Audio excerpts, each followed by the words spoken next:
This is a lesson on the applications of exponential functions. So it's taking what has previously been done, the basic exponential function of form y equal b to the x, and looking at some of the common applications of these functions. And there's many actually, but they all follow a very similar pattern, that is an exponential form. Specifically, you could say that it would be a form y is equal to a times b to the x. Now, what's different about this form than compared to the previous one, which was just y is equal to b to the x, I'm going to put this a in here. This is really a vertical stretch factor, but it's got some extra significance when you're dealing with exponential functions. So even though you could have any transformation you can think of, reflections, translations, horizontal stretch factors, the one that you're going to see most often, and the only one that you're going to see in many cases, is your vertical stretch factor. Now, I'm going to look at a couple broad applications. In fact, there's many that we could look at. But the two most common are compound interest, and not just because they themselves are most common, but variations of them are are most common. And then exponential growth and decay. And pretty much everything else we look at will be a type of one of these two. So to start with, compound interest. Now, most of you would have worked with the compound interest formula at some point. Compound interest simply means that you're getting interest on your interest. So if you make an investment of a certain amount, if it's compounded yearly, annually, it would mean that at the end of the year, the interest is calculated, and then it's added on to the original, and then it's recalculated again. Now, the formula you typically work with is a is equal to b times 1 plus I to the n. And as I say, there are variations of this, I think I said. Now, each of those variables has specific meaning. P is the principal, or if you like, the original amount.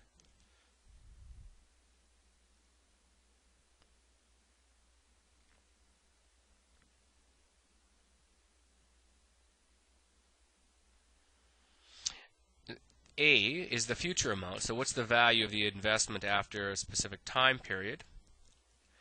I is the interest rate per compound period, and important to note that it should be as a decimal. It could be a fraction too, of course, but typically we'll do them as decimals. But it means for sure you cannot keep it as a percent anymore.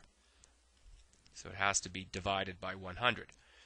And then n is the number of compound periods. So it's how many times did you collect interest on that. And that n could be, the number of 6-month periods. It could be the number of years, the number of days, the number of months. But it has to match the I, the compound period.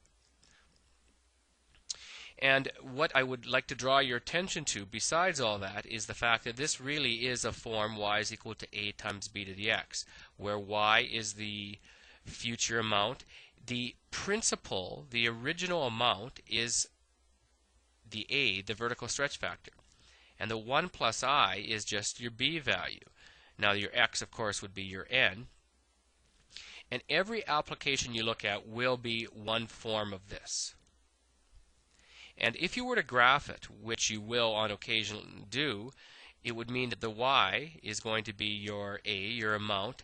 Your x, your horizontal axis, would be n, the number of compound periods. And we should get a fairly good curve resulting from this. Should also keep in mind that typically you will only be working with first quadrant type solutions. You don't really expect the n value to be negative or anything like that. In fact, by definition, in some cases you won't have that.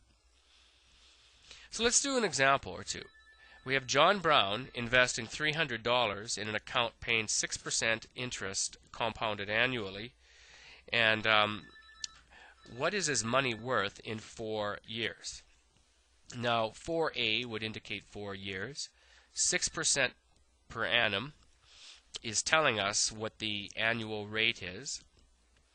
So really it's a matter of getting our answers set up, or our information set up, and then putting it into the formula. Now your principal P is equal to 300, the original amount. The interest rate, be careful, is equal to 6% divided by 100. So therefore I is going to be equal to 0.06. So it must be decimalized. Divide by 100. N is the number of periods, compound periods. Well, 4 years, because it's compounded annually, then is going to give us directly our N value. And after you've done all this, it's simply a matter of putting it into the formula. So A is equal to 300 times 1 plus 0.06. So you have that 1 built into the formula. And that's very important, because if you don't have the 1 there, if you just had 0.06, you'd be taking 6% of $300, and that's not what we want. We want to take the 6% of it, but then add it on to the original amount. And N, by the way, is 4. And you can put this in your calculator exactly as is. 300 times 1.06 to the exponent of 4, and you will get A is equal to 378.74. So it's worth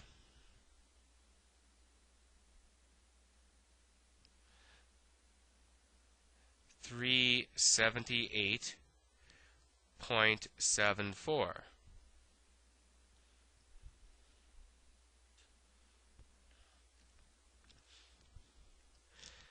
Now, there's a couple other things you can do with this. I'm going to take a look at a graph as well for this problem. I'll bring up this screen. If you enter this into your calculator, y1 is equal to 300, and then either times or brackets 1.06 to the x, and then press graph, you probably won't get a graph. Now, you have to make sure, by the way, when you're graphing this, that you do have the x variable in there. A very common mistake is for people just to go 300 times 1.06 to the exponent of 4. And that's not an equation, or it is actually, it's just a straight line. But we want an equation that works for all x values.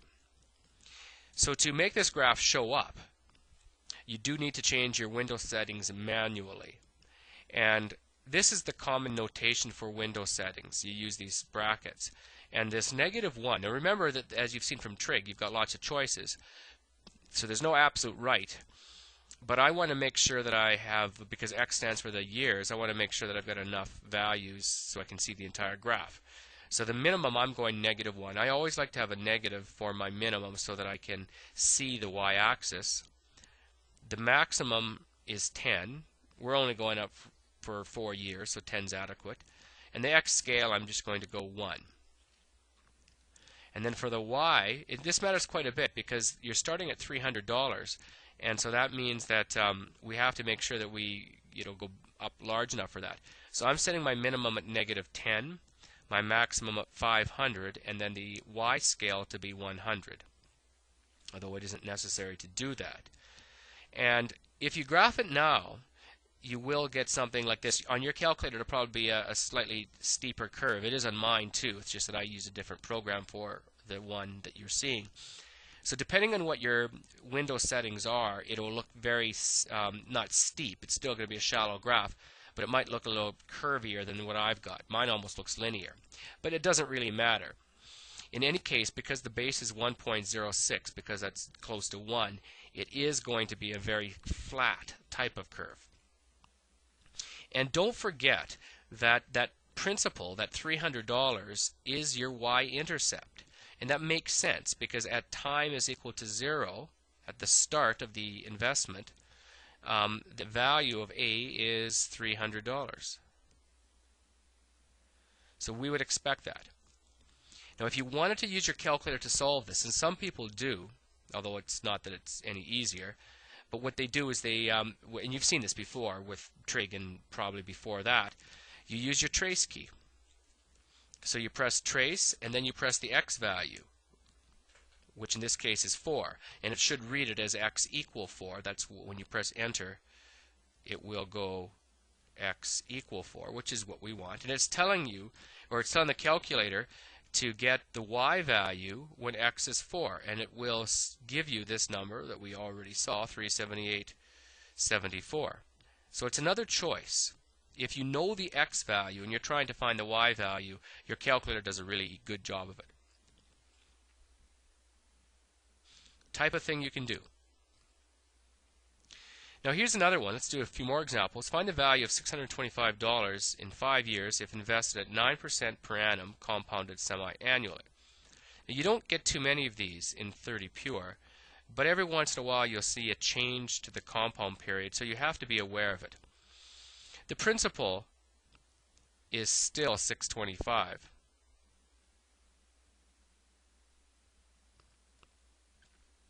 The interest rate is 9% per annum, and we have to divide by 2 in this case because it's being compounded twice a year. So the semi-annually tells us to do that. So when you see 9% given to you per year, they're not giving you that's an annual measurement. It is not meaning that you're going to be getting 9% every time they calculate interest. It's 4.5% every 6 months. So as a decimal, you get 0.045. And then for n, well, we want to find out what it's worth in 5 years, but don't forget that it's been compounded twice per year, so n is equal to 10. And once you get that far, the rest is simply calculation. Your principal is $625. 1 plus I, I'll write immediately as 1.045, and then n is 10. So 625 times 1.045 to the exponent of 10, and you're going to get a fairly large amount of 970.61.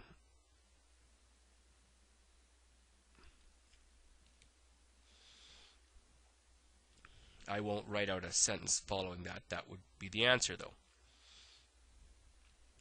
Another variation of the compound interest that you do see quite often is where you look for a different variable. So we get, in this case, after 7 years, an investment of $300 increases to $422.13. And we're to find the average interest rate if it's compounded annually. Now you've got this formula. A is equal to P times 1 plus I to the N. And really, you can go after any of the variables. You don't have to list them to the side like I'm doing. I'll probably stop doing that myself before long. But the principal 300, the future amount, the future value is 422.13, and n is 7. And what we want to find is the interest rate. So we put everything into the formula, and we get 422.13 is equal to 300 times 1 plus I to the exponent of 7. We do the regular sort of math thing on it, divide by the algebra, divide by 300. So 422.13 divided by 300 will give you 1.4071, and that's equal to 1 plus I to the 7. And it may not occur to you at first glance, but this is really a type 1 exponential equation. And when you get these type 1 exponential equations, the idea is to get rid of the unwanted exponent because the unknown is in the base. So when I see that exponent of 7, I just raise that to the 1 over 7, and then I do the same thing to this side.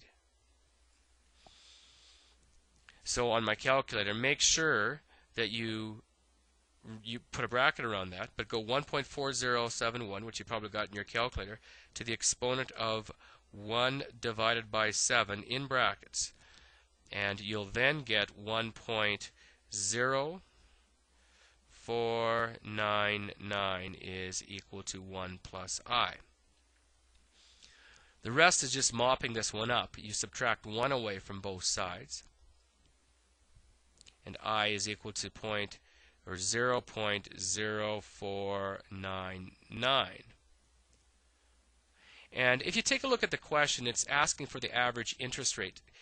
Now the question may say specifically write it as a percentage, but even if it doesn't, it makes better sense to multiply by 100 so that you do have this written as a percent.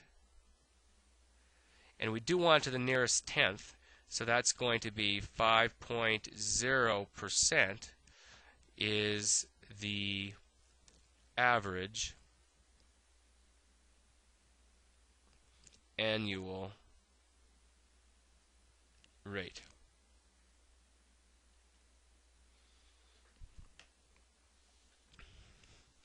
Let's do one more question. But this one I'm going to change it up just a little bit, because compound interest, although it's really designed for money problems, isn't strictly used for money problems. You're going to get lots of questions that are really like population growth, things like that. And the compound interest formula, if you don't build your own formula, which many of you will, you can always use the compound interest. The key is that it's for the percent. So it's really for small growth, generally very small increases or decrease, because a percent, it's not doubling or tripling, it's always going up by a percent. So, so for example, the most common one, it's not the only one, but population growth is one that you see an awful lot of.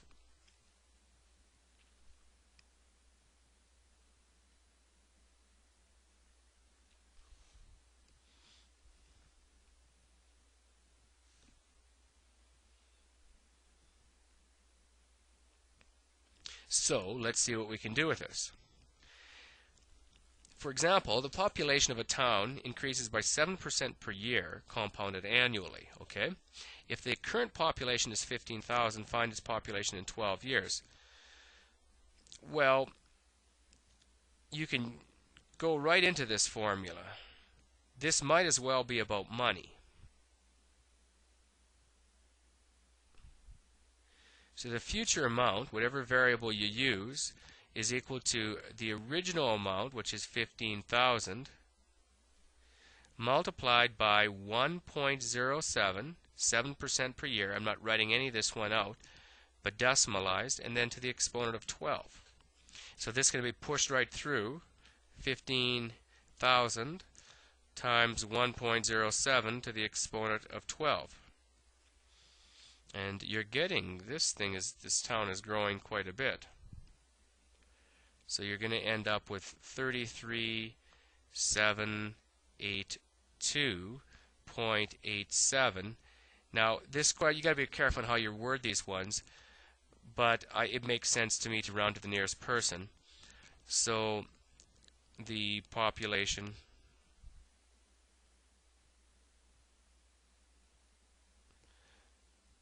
will be 33,783 in 12 years.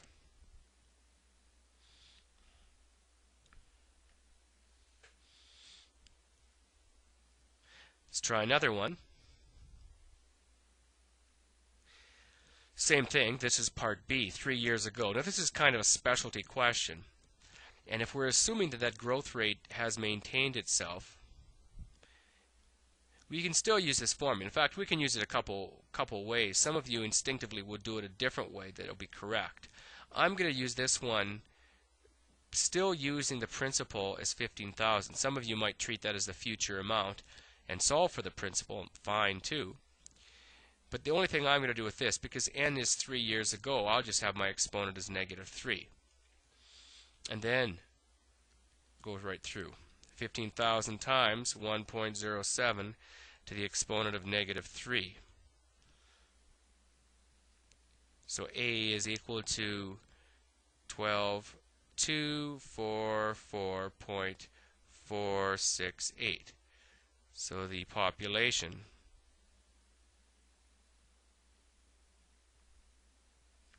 was 12,244.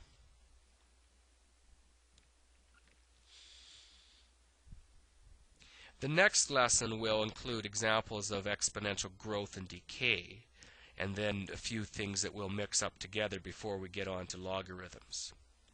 So thank you for